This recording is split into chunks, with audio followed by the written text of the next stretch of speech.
IAS exam में बहुत ज़्यादा क्वेश्चन पूछे जाते हैं, तो इसको भी हम क्लियर कर लेते हैं। ब्रह्मपुत्र नदी जो है, ये नदी तिब्बत, भारत और बांग्लादेश से होकर बहती है। ये नदी तिब्बत के मानसरोवर झील के निकट से निकलती हैं।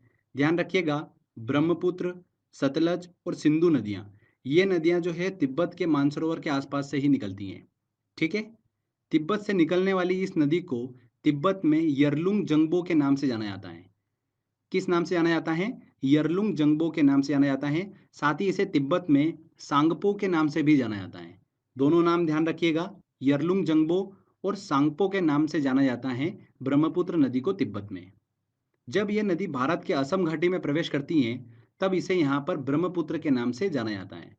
साथ ही ब्रह्मपुत्र नदी को अरुणाचल प्रदेश में दिहांग के नाम से जाना जाता है। जब यह नदी असम घाटी में बहते हुए बांग्लादेश में प्रवेश करती हैं, तब इसे वहाँ पर जमुना के नाम से जाना जाता है। देखिए, तिब्बत में इसे यरलुंग जंगबो और सांगपो के नाम से जाना जाता है। भारत में इसे देखिए अरुणाचल प्रदेश में दिहांग के नाम से जाना जाता है। और जब ये बांग्लादेश में इंटर करती हैं, तब इसे जमुना के नाम से जाना जाता है।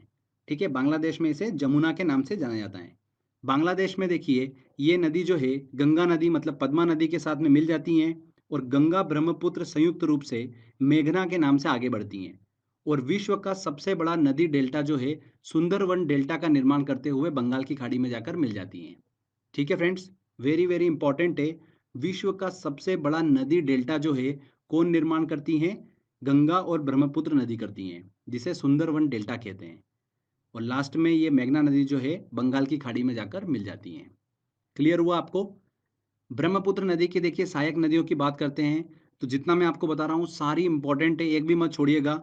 हर एक सहायक नदी से रिलेटेड एग्जाम में क्वेश्चन पूछा जा चुका है। तीस्ता नदी ब्रह्मपुत्र की देखिए सहायक नदी है।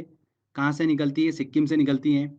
सुवनसिरी नदी, कमेंग नदी, मानस नदी, दिबांग नदी, लोहित, बराक और कपिली नदी, ये जितनी भी नदियां हैं ये ब्रह्मपुत्र की सहायक नदियां हैं। सारे नाम आपके दिमाग में सेट हो जाना चाहिए। तीस्ता, सुवनसिरी, कमेंग, मानस, दिबांग, लोहित, बराक और कपिली, ये सारी नदियां जो है ब्रह्मपुत्र की सहायक नदियां हैं।